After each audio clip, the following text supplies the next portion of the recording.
Olá, seja muito bem-vindo ao Bíblia Fácil, o seu programa semanal de estudo da Bíblia. Que bom ter a sua companhia para mais um tema da Palavra de Deus. Chegamos agora a Apocalipse capítulo 17 e nesse capítulo vamos estudar a respeito da queda da grande meretriz. Eu quero convidar você a tomar a sua Bíblia aí na sua casa, onde quer que você esteja, e se juntar a esses amigos que estão aqui no estúdio para mais uma vez estudarmos um tema empolgante da Palavra de Deus. E nesse capítulo 17, nós iremos compreender alguns mistérios que se desenvolvem desde o capítulo 13. E nós vamos entender como terminará a história humana e o conflito entre o bem e o mal. Mas nós temos um hábito aqui no programa, a gente nunca começa a estudar a Bíblia sem antes orar. Por isso estamos aqui com esses amigos aqui no estúdio e eu quero convidar você aí em casa para nós orarmos e buscar a bênção de Deus para esse estudo. Bondoso Pai, mais uma vez nos reunimos para estudar a Tua Palavra e queremos convidar ao Deus Espírito que se faça presente com todos nós, para que abrimos ao Teu livro sagrado, nós possamos compreender as verdades que o Senhor deseja nos ensinar. Esta é a nossa oração, em nome de Cristo. Amém.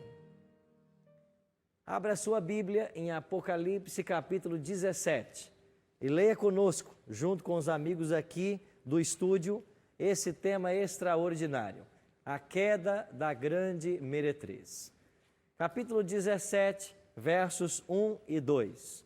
Começo lendo o seguinte: Veio um dos 7 anjos que tem as 7 taças e falou comigo dizendo: Vem, mostrar-te-ei o julgamento da grande meretriz, que se acha sentada sobre muitas águas, com quem se prostituíram os reis da terra, e com o vinho da sua devassidão foi que se embebedaram os que habitam sobre a terra.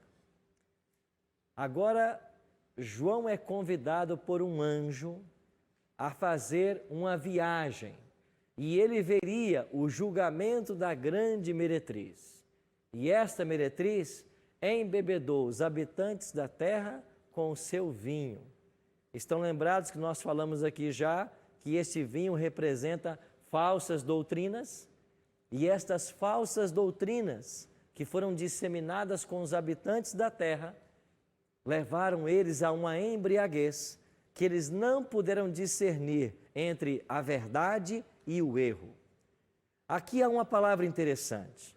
Quando o Apocalipse descreve a palavra julgamento, João está sendo convidado para esse juízo por parte de um anjo que tinha as 7 taças. Se lembram que na semana passada estudamos a respeito das 7 pragas? Eram 7 anjos com 7 taças. Um destes anjos, que havia derramado uma praga sobre a terra, ele volta agora e ele diz: João, vem comigo e eu vou te mostrar o julgamento da grande meretriz. Quem é essa grande meretriz? É o que nós precisamos descobrir no estudo de hoje. Um outro detalhe: o assunto da visão é o julgamento desta meretriz ou prostituta. Mas a palavra julgamento no grego, ela pode ser usada crises ou a palavra crima. Você tem 2 palavras gregas para julgamento ou juízo. Quando a língua grega usa a palavra crises, refere-se a um juízo que ainda está em andamento. Mas quando aparece a palavra crima, significa a pronúncia do resultado. O julgamento já se encerrou. Já foi decidido salvação ou perdição, liberdade ou condenação. Agora vem a pronúncia da sentença, que pode ser absolvição ou pode ser condenação. Qual palavra você acha que aparece aqui em Apocalipse 17? Crises ou crima? Se você acha que é crises, você tem um juízo em andamento. Então essa prostituta teria a chance de ser absolvida. Você acha que ela ainda tem chance? Então a palavra que aparece aqui é crima. Por quê? Porque ela já está condenada. Agora o que falta ser pronunciado é a sentença sobre ela, porque ela embebedou os habitantes da terra. Então agora é a hora de ser pronunciada a sentença.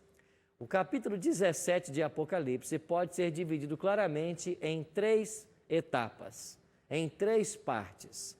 Nos versos 1 e 2, você tem a fala de João, explicando que ele foi convidado por um anjo para conhecer ou ver o julgamento da meretriz. Depois você tem a descrição dos símbolos e depois a explicação do anjo. O anjo volta para explicar aquilo que João não havia compreendido. Então vamos começar pela descrição dos símbolos. Versículo 3. João diz assim: transportou-me o anjo em espírito. Lembra que essa expressão já apareceu várias vezes em Apocalipse? Em espírito. Ele não foi levado fisicamente.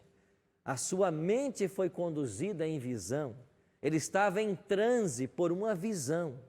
Deus deu visões assim aos profetas. E eles começavam a divisar coisas do mundo espiritual. Então diz o texto que ele em espírito foi levado a um deserto. E ele viu uma mulher montada numa besta escarlate, besta repleta de nomes de blasfêmia, com 7 cabeças e 10 chifres. Então nós temos 2 elementos na visão. Você tem uma prostituta, uma meretriz, e você tem uma besta escarlate que ela cavalga. São 2 identidades diferentes. Você tem a mulher e você tem o animal. Nós precisamos agora identificar os 2 simbolismos. À primeira vista, quando olhamos para esta besta escarlate, pelo fato dela ter 7 cabeças e 10 chifres, nós temos a tendência imediata de relacioná-la com a primeira besta de Apocalipse 13. Porque a primeira besta de Apocalipse 13, ela também tem 7 cabeças e 10 chifres. Mas, ainda que à primeira vista pareça ser isso, nós iremos concluir que não é. Por quê? Porque a identidade desta meretriz é que será classificada como a mesma primeira besta do capítulo 13. A mulher, e não a besta que ela cavalga. Bom, você vai entender melhor o que eu quero dizer. Vamos continuar no verso 4. Achava-se a mulher vestida de púrpura e de escarlata, adornada de ouro, de pedras preciosas, de pérolas, tendo na mão um cálice de ouro transbordante de abominações e com as imundícias da sua prostituição. Então, novas informações são dadas. E ela tem um cálice de ouro. E esse cálice de ouro contém abominações da sua imundície, da sua prostituição. Verso 5. Na sua fronte achava-se escrito um nome, um mistério: Babilônia a Grande, a mãe das meretrizes e das abominações da terra. Qual é a informação do verso 5? Esta meretriz, ela possui filhas. Ela é a mãe das meretrizes. Versículo 6. Então vi a mulher embriagada com o sangue dos santos e com o sangue das testemunhas de Jesus. E quando a vi, admirei-me com grande espanto. João ficou assustado quando ele viu essa mulher e descobriu que ela estava embriagada com o sangue dos santos. Então, nos versos que nós lemos, e falta ler mais um ainda, o 18, que é referente à mulher, a mulher que viste é a grande cidade que domina sobre os reis da terra. Aí estão todas as informações que o texto oferece sobre a mulher, a prostituta, a meretriz. E nós podemos classificá-las da seguinte maneira. Primeiro, ela está sentada sobre muitas águas. Lembra você de Apocalipse 13? De onde se levanta a primeira besta? Das águas, que representam povos, nações, multidões e línguas. Não há aqui uma similaridade entre essa prostituta e aquela besta do capítulo 13? Segundo ponto, ela se prostituiu com os reis da terra. Aquela besta também não havia se prostituído com os reis da terra? Terceiro, embebedou os habitantes da terra. Não foi também aquela besta que levou durante a Idade Média as pessoas ao ceticismo, às tradições e ocultou as verdades da Bíblia do povo? Estava num deserto, montava uma besta escarlate, vestia púrpura, ouro e pérolas, o nome de Babilônia a Grande, a mãe, embriagada com o sangue dos santos. Não foi também aquela primeira besta de Apocalipse 13 que recebeu autoridade para agir por 42 meses? E nesses 42 meses ela deveria pelejar contra os santos e os venceria? Não é isso que diz o capítulo 13? E também diz que é a grande cidade que domina sobre todos os povos. Aquela também não foi a grande Roma, que dominou sobre todos os povos? Com isso eu quero dizer para vocês de que a conclusão que a gente chega é que essa meretriz do capítulo 17 é o mesmo sistema papal e igreja romana do capítulo 13. Estamos falando do mesmo poder. Agora eu quero voltar a uma linha de raciocínio que nós começamos várias semanas atrás. Lembra quando falamos que Cristo fundou a igreja cristã e que em algum momento da história esta igreja se institucionalizou e se paganizou? E os sinceros que havia dentro dessa igreja teve que ir para o deserto e ficar lá por 12 séculos? Então aqui você tem uma mulher que na Bíblia também simboliza o quê? Igreja. Mas se no capítulo 12 a mulher pura era um símbolo da igreja verdadeira, no capítulo 17 a prostituta é um símbolo da igreja que se prostituiu com os reis da terra. E como foi essa prostituição com os reis da terra? Foi o casamento entre a religião e o Estado. E em que momento da história nós tivemos a fusão de igreja e Estado? Quando a igreja cristã tornou-se a igreja império e passou a ser a religião oficial. Você entende por que é que João teve grande espanto? Porque ele vê uma mulher, mas agora essa mulher se prostitui. Ela perde a sua pureza e ela se contamina com os reis da terra. E ela agora usa do vinho para embebedar os habitantes da terra e persegue os sinceros. E se embriaga com o sangue dos santos. Então, no capítulo 17, nós temos a figura de uma igreja que se prostituiu. Eu não sei se tem importância, é só uma parte que eu vi que eu não tinha visto na outra mulher, essa parte de vestida de púrpura, né, com adornada de ouros e pedras preciosas. Algum significado especial dessa... Você se lembra que a mulher do capítulo 12 se vestia de quê? De branco. De branco, do sol, da justiça de Cristo. Essa se veste de quê? Vermelho, púrpura. Vermelho, escarlata, que é a cor, na Bíblia, do sangue e do pecado. Outro detalhe, ela se veste com ouro e pérolas preciosas. É um lembrete da rainha Jezabel, que também se vestia assim e levou o seu esposo Acabe a atacar o povo de Deus e a conduzi-los à idolatria. Então veja a figura da prostituta que está sendo apresentada aqui. E esta mulher que se corrompeu, ela tem filhas, porque é dito que ela é a mãe das meretrizes. E quem são as meretrizes? Quem são as filhas? São as igrejas que vão atrás da igreja mãe nas suas mesmas práticas. Então, toda a igreja que segue a prática dessa igreja mãe, naquilo que é errado, está sendo uma filha de Babilônia. Então, no Apocalipse, nós temos a Babilônia mãe e temos as Babilônias filhas. E quem são as filhas? As que vão atrás de Babilônia para fazer aquilo que é errado. representado pelo vinho que embriaga os habitantes da terra. Assim, essa mulher pode ser identificada como o mesmo poder de Apocalipse capítulo 13, verso 1 em diante, como sendo Roma. O anjo vem para explicar, e no verso 7, o anjo diz assim: por que te admiraste? Por que, João, você ficou admirado com esta mulher? Dir-te-ei o mistério da mulher e da besta que tem 7 cabeças e 10 chifres e que leva a mulher. Eu vou dizer para você o mistério.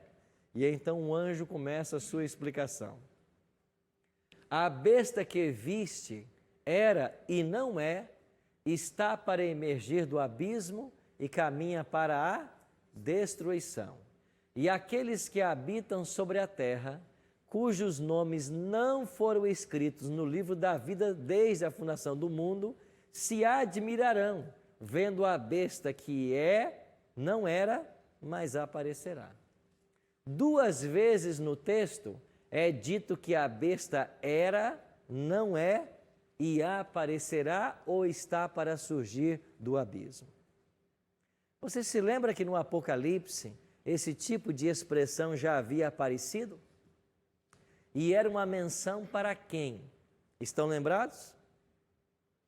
Para Cristo, aquele que era, é e há de vir, e aparecerá. Em Apocalipse 1:8, em Apocalipse 4:8, o texto sempre disse que Cristo, ele é o primeiro e o último, aquele que era, é e aparecerá. Quem é que assume agora o título que pertence a Cristo? Esta besta. Então, esta besta, ela quer ocupar a posição que pertence a Cristo. Ela passa a usar os prerrogativos divinos. Ela passa a se considerar como o Salvador, como Deus. Cacai? Agora eu consegui entender, até para poder me expressar o que eu não consegui no programa anterior. Então agora se percebe, né, que infelizmente um dos sinais, né, da queda da grande meretriz se dá também a prostituição das igrejas e do Estado, que vive de favores um do outro, e aí nós não temos o ensinamento da Bíblia como deveríamos ter. Então, esse é um dos sinais, né? É uma amalgamação, um casamento que acaba tirando Deus da sua posição. Então, veja que este de fato é um sinal. E o que mais o anjo diz para João? Aqui está o sentido, quem tem sabedoria. As 7 cabeças são 7 montes nos quais a mulher está assentada e são também 7 reis. Nós já lemos esse verso com vocês, dos quais 5 caíram, um existe e o outro ainda não chegou. E quando chegar, tem que durar o quê? Pouco. Nós vimos já essa interpretação dos 7 reis. E eu vou voltar a falar com vocês sobre isso. Verso 11. A besta que era e não é também ele, o 8º rei. Procede do 7 e caminha para a destruição. Aqui aparece um novo elemento. A besta que você está vendo, João, é também ela um 8º rei. Quais eram 7 reis que nós aprendemos lá no capítulo 13? Egito, Assíria, Babilônia, Medopérsia, Grécia, Roma imperial, Roma papal. Agora, João ouve do anjo a seguinte explicação. Essa besta que está sendo montada pela meretriz é também o 8º rei. Agora apareceu um novo elemento. Até agora nós só havíamos estudado 7 impérios. Agora surge um 8º. Quem será esse 8º império? Quem será esse 8º rei? Nós vamos descobrir. Versículos 12 e 13. Os 10 chifres que viste são 10 reis, os quais ainda não receberam reino, mas recebem autoridade como reis com a besta durante 1 hora. Tem estes um só pensamento e oferecem à besta o poder e a autoridade que possui. Agora aqui tem um detalhe interessante. Estão lembrados que nós falamos no capítulo 13 que aqueles 10 chifres representavam 10 reis e nós identificamos como as 10 tribos bárbaras que provocaram a queda do Império Romano no quinto século? O que é que ensina a história? Daqueles 10 reinos bárbaros, 3 foram destruídos: os érulos, os vândalos e os ostrogodos. E os 7 que ficaram organizaram as primeiras 7 nações europeias: os francos, a França, os anglo-saxões, a Grã-Bretanha, e por aí vai. Só que agora, esses 10 chifres não podem representar mais aquelas tribos bárbaras, mas a continuidade histórica das tribos bárbaras. E essa continuidade histórica nos leva à conclusão de que as tribos bárbaras de outrora constituem hoje a moderna Europa. Então você tem nesses 10 reis uma figura dos reinos europeus, que vão agora dar apoio à besta. Quem é que poderia ser essa besta? Eles vão dar a ela poder e autoridade. Como que a Europa vai dar a sua autoridade para outrem? Para quem será? Aí nós já podemos dar um indício de quem é essa besta. Lá no capítulo 13, Roma papal aparece como a primeira besta, mas daqui a pouco surge uma segunda que vai fazer uma imagem e vai levar os habitantes da terra a adorar a primeira. Quem é essa segunda besta do capítulo 13? Os Estados Unidos da América do Norte. Se a Europa vai dar o seu poder para a besta e a sua autoridade, já que a meretriz é que representa a Roma, quem é que representa então essa besta escarlate? Os Estados Unidos da América do Norte. Lá eles se uniram. Agora você tem a besta representada pelos Estados Unidos, que está carregando Roma. Então, se no capítulo 13, a segunda besta apoia a primeira, no capítulo 17, a besta carrega a mulher. É a mesma coisa, no sentido de sustentar, de dar apoio. Então, os Estados Unidos pode ser essa besta escarlate e pode ser, ao mesmo tempo, o 8º rei. Por quê? Porque qual é o outro império que aparece no Apocalipse, além dos Estados Unidos? Nós não estudamos aqui a respeito de 7 impérios? Agora vem o 8º, depois do papado, que é os Estados Unidos. Para quê? Para carregar o papado. Então, a cena do capítulo 17 é uma ampliação do capítulo 13. Nós iremos para o intervalo e assim que voltarmos, vamos entender um pouquinho mais desse apoio que será dado e compreender melhor esses simbolismos. Daqui a pouquinho estamos de volta.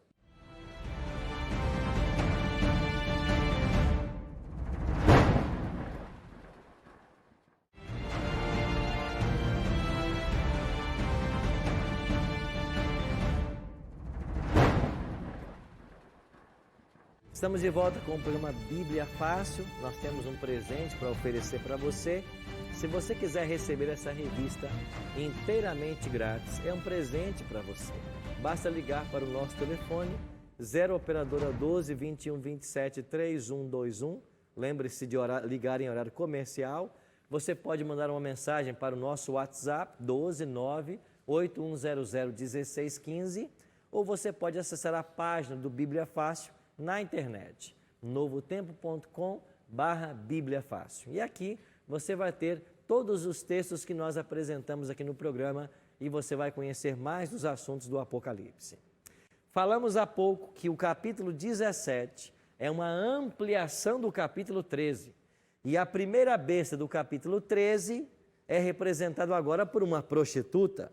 E a segunda besta do capítulo 13 é representada por uma besta escarlate. Vimos de que esta besta possui 10 chifres. Esses 10 chifres seriam a moderna Europa. Em algum momento, os reinos europeus vão dar poder e autoridade aos Estados Unidos.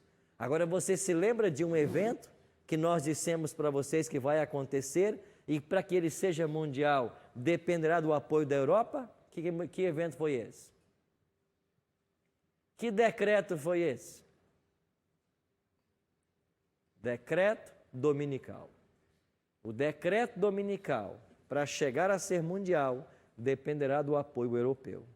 E a Bíblia diz claramente, nesses versos, de que os chifres, eles vão dar poder e autoridade que possuem à besta. E é nesse momento que ela pode promulgar, sim, um decreto que vai ter ressonância em todo o planeta Terra. Welbert. Só uma dúvida. A besta, aquela que era e não é, representava quem no início? Que nós começamos a estudar aqui. Representava... A expressão era, não é e aparecerá é aplicada em Apocalipse 1:8 e 4:8 a Cristo. Aqui, esta besta se diz que ela é, não era, mas vai emergir do abismo. e no verso, e no 11, aí fala, e a besta que era e não é, também é ele o 8º rei. Que nós estamos identificando como sendo os Estados Unidos.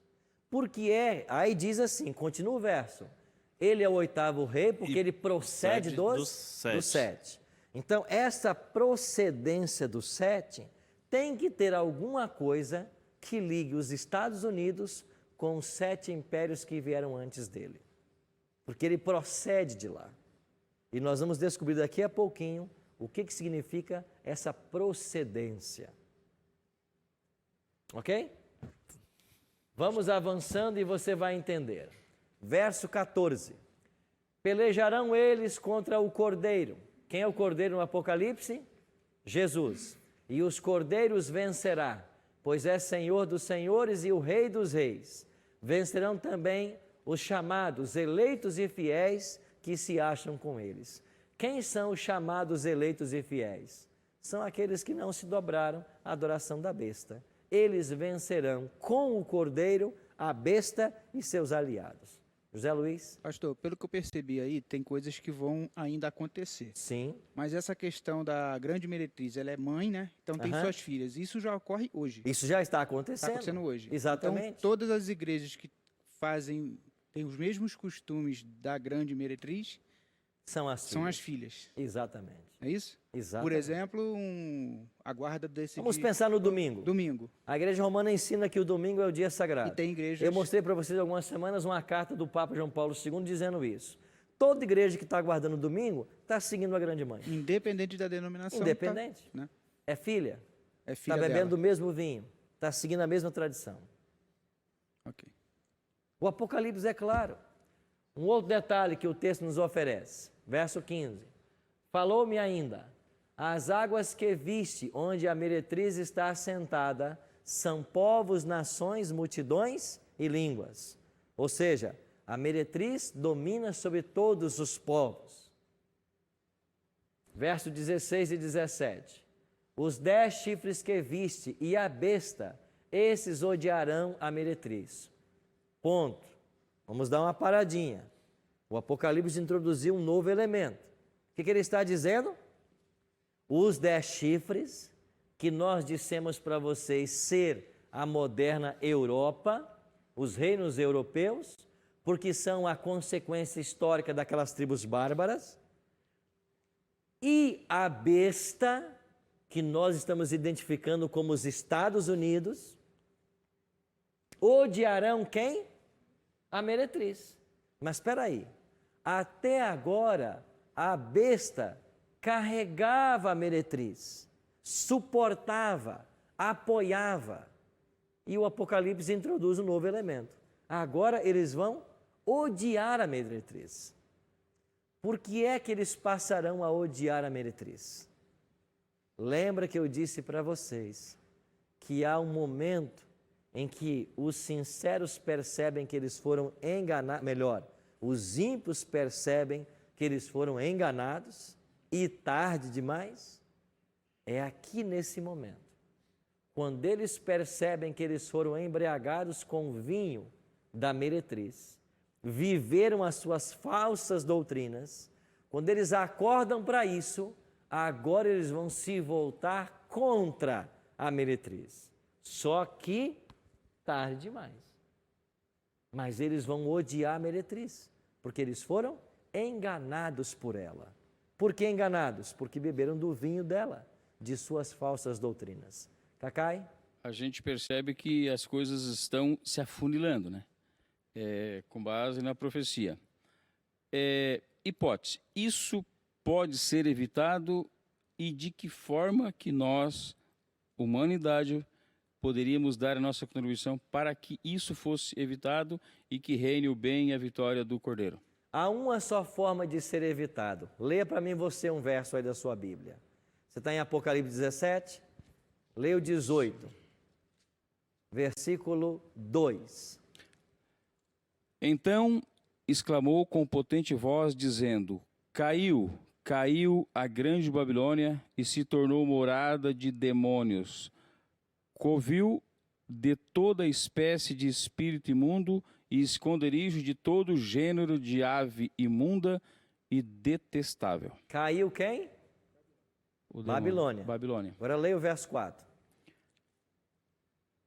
Ouvi outra voz do céu, dizendo: Retirai-vos dela, povo meu, para não serdes cúmplices em seus pecados e para não participardes dos seus flagelos.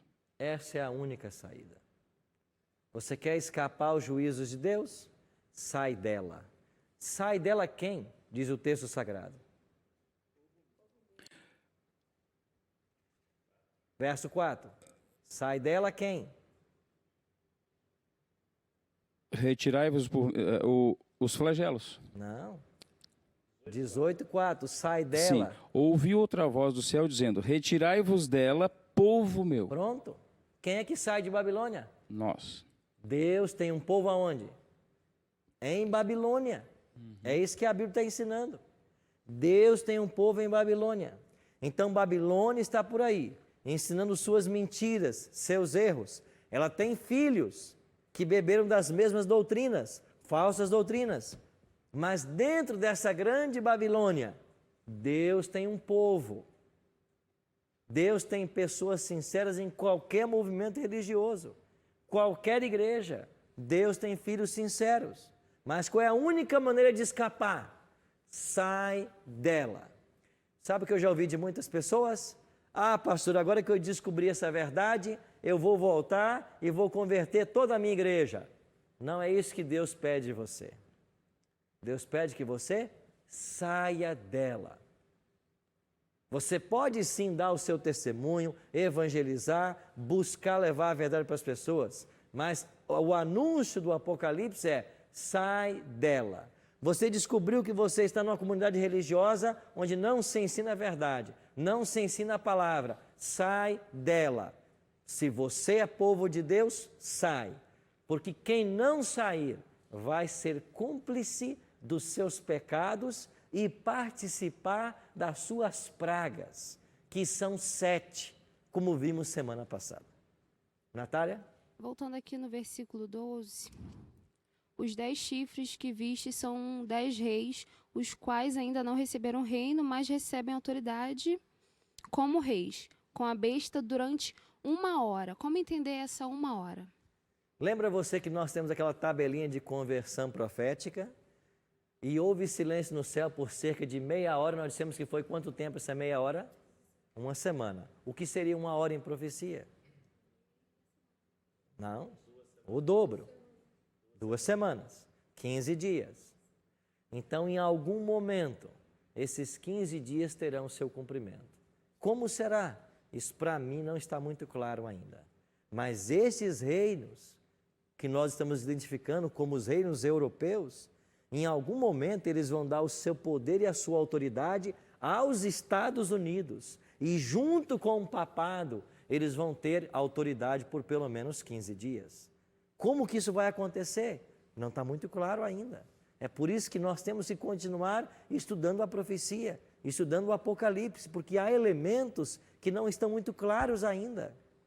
Agora, olha que interessante no capítulo 17. Nós vimos a descrição da meretriz e dissemos ser a igreja romana, o papado. Agora vamos à descrição da besta.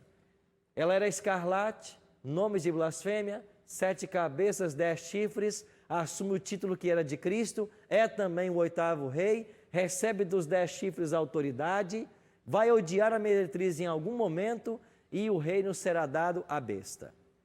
Primeiro o reino é dado à besta, depois ela é odiada. Nós estamos entendendo que esta besta, ela representa os Estados Unidos da América do Norte. Porque nós entendemos de que a profecia é uma verdade que se amplia. E assim como os 7 selos ampliou a visão das 7 igrejas e as 7 trombetas ampliou a visão dos 7 selos, o capítulo 17 amplia o capítulo 13. E se lá você tem os Estados Unidos apoiando o papado, aqui você tem os Estados Unidos carregando o papado. Só que há elementos novos no capítulo 17, porque a profecia está se ampliando. E aí diz que esta besta é também o 8º rei e procede dos 7. Mas eu pergunto, qual é a ligação que os Estados Unidos pode ter com os impérios que vieram antes dele? E aí, então, nós temos que voltar aos estudos que foram feitos por um estudioso chamado Vanderlei Dornelles, aqui de São Paulo. Ele publicou 2 livros recentemente. Um deles chamado O Último Império e o outro chamado Pelo Sangue do Cordeiro. Em ambos os livros, ele ajuda a abordar essa questão. E olha a relação interessante que ele faz dos Estados Unidos com os poderes que vieram antes deles. Aqui nós temos a nota de $1, uma nota dos Estados Unidos. Todos os elementos que foram trabalhados nessa nota de $1, eles pretendiam manter a identidade desta nação perante os seus cidadãos. Tudo é emblemático, nada está aqui por acaso. E a primeira coisa que Dornelles chama a nossa atenção é que na nota de $1 aparece a frase In God we trust. Em Deus nós confiamos. Na nota de $1 está sendo dito de que esta nação confia em Deus. Mas essa mesma nação que se diz confiar em Deus fará 2 decretos. Um proibindo os crentes sinceros de comprar e vender e um segundo condenando-os à morte. Aí você tem que se lembrar de Apocalipse 13:11. O que diz Apocalipse 13:11? A besta que surgiu da terra, ela possuía 2 chifres, ela parecia cordeiro, mas falaria como dragão. Ela parece cordeiro, ela tem aparência religiosa, mas ela vai falar como dragão, como Satanás. Na nota está escrito, nós confiamos em Deus, mas depois virão 2 decretos contra o povo de Deus. Você percebe como que os elementos proféticos vão se casando? Segundo ponto, você tem uma pirâmide e essa pirâmide ela tem 13 camadas. Por que é que essa pirâmide da nota de $1 possui 13 camadas? Porque 13 eram as colônias americanas. Foram 13 as colônias que conduziram a esta nação à sua independência em 1776. É por isso que a pirâmide tem 13 camadas. Mas por que escolher uma pirâmide? Porque pirâmide é símbolo de qual poder? Do Egito.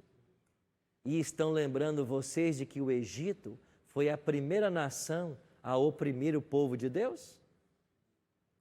É também este um oitavo rei, e ele procede dos 7. Qual é a ligação dos Estados Unidos com o Egito? Na nota de $1, você tem ali claramente uma pirâmide, símbolo do poder egípcio. Não para por aí. Você tem 13 pessoas na ceia, Jesus e os 12 apóstolos. Você tem o número 13 como o número da transformação e do renascimento. Você tem 12 signos do zodíaco mais o Sol. Você tem 13 colônias americanas. Foi por esses motivos que o 13 foi escolhido. Doutor Eduardo. Pastor, é que eu li e que já tenho vários conhecimentos a respeito. Esse 13 realmente representa as 13 colônias, mas o símbolo aí da pirâmide é maçônico, com origem no Egito. Inclusive, lá em cima tem aquele olho que tudo vê. Sim. Né? É Dizem um que outro elemento que tem símbolo que ser explorado. maçônico. É verdade. Então veja que nada aqui foi por acaso. Eu estou falando das 13 camadas de uma pirâmide, símbolo do poder egípcio, a primeira nação que oprimiu o povo de Deus. Depois você tem no topo, ou melhor, na base da pirâmide, um número em algarismo romano. E vocês que já estudaram aí o latim e o algarismo romano vão saber o que é que está escrito aqui. M, D, C, C, L, X, X, V, I. 1776. O ano da independência dos Estados Unidos. Agora, escrito em que língua? Romana. E Roma era um outro império dos 7 que oprimiu o povo de Deus. Por que colocar algo do latim na nota de $1? Porque eles querem mostrar essa relação que eles têm com Roma. Um outro detalhe. Você tem, num lado da nota, a águia de cabeça branca. O que é essa águia de cabeça branca na mitologia? Ela é o pássaro de Zeus. E Zeus é um deus de que império? Grego. Aqui você tem uma relação dos Estados Unidos com a Grécia. Outra nação que oprimiu o povo de Deus e está entre as 7 nações que vieram antes dela. No topo da pirâmide, você tem o olho de Horus. E esse olho de Horus, Horus era o deus solar, filho de Osíris. E aqui você tem, mais uma vez, a relação desse poder com a mitologia. E outros poderes, outras filosofias, usam o mesmo simbolismo para defender seus ideais. E você tem escrito, em cima da pirâmide, o modus anuit coepticus, que significa ele sorriu às nossas realizações. Nada nesta nota é por acaso. E é por isso que nós estamos dizendo que o 8º rei e a besta escarlate são os Estados Unidos. Tem relação com os reinos que vieram antes. Vão dar apoio mais uma vez ao papado. Para quê? Para levar à promulgação de decretos que vai oprimir o povo de Deus. Mas quando os Estados Unidos e os reinos europeus perceberem que eles foram enganados, eles vão odiar a meretriz e vão pelejar contra ela. Mas será tarde demais, porque nesse momento da história, a porta da graça já está fechada. Amigos, desde quando isso está escrito na sua Bíblia? Desde o ano 100 de nossa era, ou seja, há 1900 anos no passado. Não havia ainda uma nação sobre a terra como os Estados Unidos. Não havia ainda uma Europa com os seus reinos. Não havia nada. Mas a profecia já havia assinalado. Vai ser assim. Virão 10 tribos bárbaras. Essas tribos vão organizar uma Europa. Esta Europa será perseguida. Os cristãos fugirão para um novo continente. Vão organizar uma nação protestante. Um dia, esta Europa vai dar apoio a esta nação protestante. E eles vão apoiar o poder perseguidor, que é o papal, na promulgação de 2 decretos. Um de não poder comprar e nem vender, e o outro de ser sentenciado à morte. Então, Apocalipse 17 nos ensina de que há um Deus que governa acima das forças. E Ele está conduzindo a história do seu povo para um final feliz. Ele está conduzindo. Nações vêm e vão. Reis se levantam e caem. Mas Deus continua no controle da história. E tudo que a profecia disse que aconteceria, aconteceu. Tudo. A história está aí, porque a história é o palco da atuação divina. A história está aí para provar que a profecia feita no primeiro século cumpriu-se passo a passo. E o que nós estamos vendo hoje? Os Estados Unidos chegou como a maior potência mundial, uma nação protestante. Agora houve a relação diplomática com o Vaticano, eles estão numa fase de namoro, e daqui a pouquinho diz a profecia que os reinos europeus vão dar aos Estados Unidos o poder e a autoridade. Para quê? Para que ele carregue o papado. Para quê? Para que o mundo adore ao papado, adore a primeira besta. E virá então o decreto dominical. E as pessoas terão que escolher entre adorar a besta e receber o decreto dominical, ou adorar a Deus, como diz o anjo Apocalipse 14, e ficar com a lei de Deus e com o sábado. Mais uma vez, a humanidade será dividida em 2 grupos. A profecia é uma verdade que se amplia. Por isso, amigos, nós devemos confiar na direção desse Deus. E a profecia apontou o caminho e tudo aconteceu como havia sido apontado. Se até aqui tudo se cumpriu, isso é prova de que o que não se cumpriu ainda vai se cumprir. Então nós temos 2 caminhos. Ou nós cremos na profecia ou nós a rejeitamos. Mas qual é o conselho que a própria palavra de Deus nos diz? Crede nos seus profetas. Não, crede no Senhor vosso Deus e estareis seguros. Crede nos seus profetas e prosperareis. É isso que nos ensina a palavra de Deus. E Paulo, lá em Tessalonicenses 5, diz: não desprezeis as profecias. Por isso eu quero convidar você a olhar com muito carinho para o livro do Apocalipse, sabendo que acima dos poderes humanos existe um Deus que domina. E esse Deus quer conduzir a minha história e a sua história na direção de um final feliz. Mas isso só vai acontecer, segundo o verso 14, se eu e você estivermos com o Cordeiro, que é Jesus Cristo. Você está com o Cordeiro? Você já tomou o lado dele nessa batalha? O teu coração é inteiramente dele? Porque se for dividido, já estará com Satanás. Cristo não aceita um coração dividido. Ou nós somos inteiramente dele, ou somos do inimigo. E eu queria que você pensasse nisso, enquanto ouviremos agora esta música.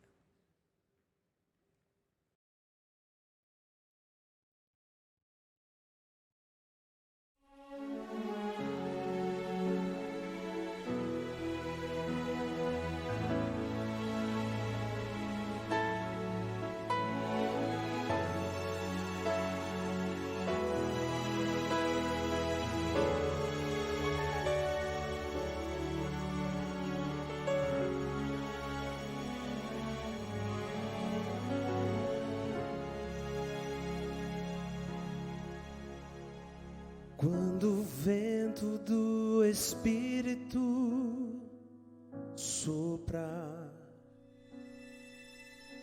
uma chama viva vai aparecer. Nossos filhos e filhas irão profetizar,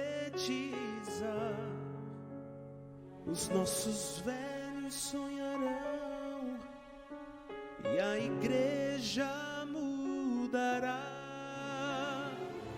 Quando a comunhão for a arma principal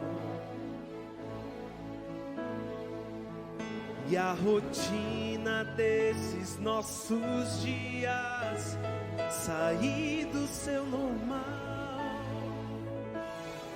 descerá sobre nós o fogo do Espírito.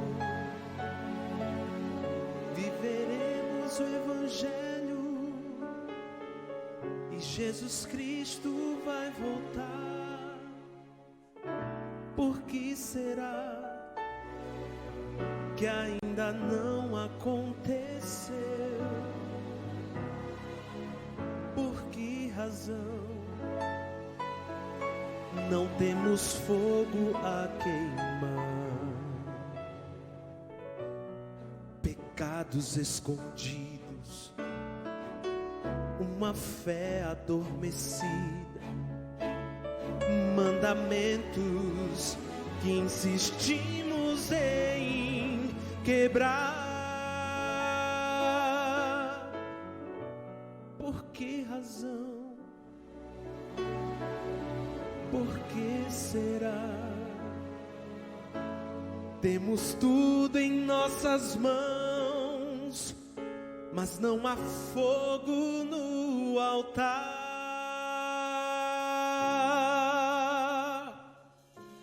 Mas quando o vento do Espírito soprar, uma chama viva vai aparecer. Nossos filhos e filhas irão profetizar, os nossos velhos sonharão e a igreja mudará. Quando a comunhão for a arma principal e a rotina desses nossos dias sair do seu normal, descerá sobre nós o fogo do Espírito. Viveremos o Evangelho e Jesus Cristo vai voltar. Viveremos o Evangelho e Jesus Cristo vai voltar.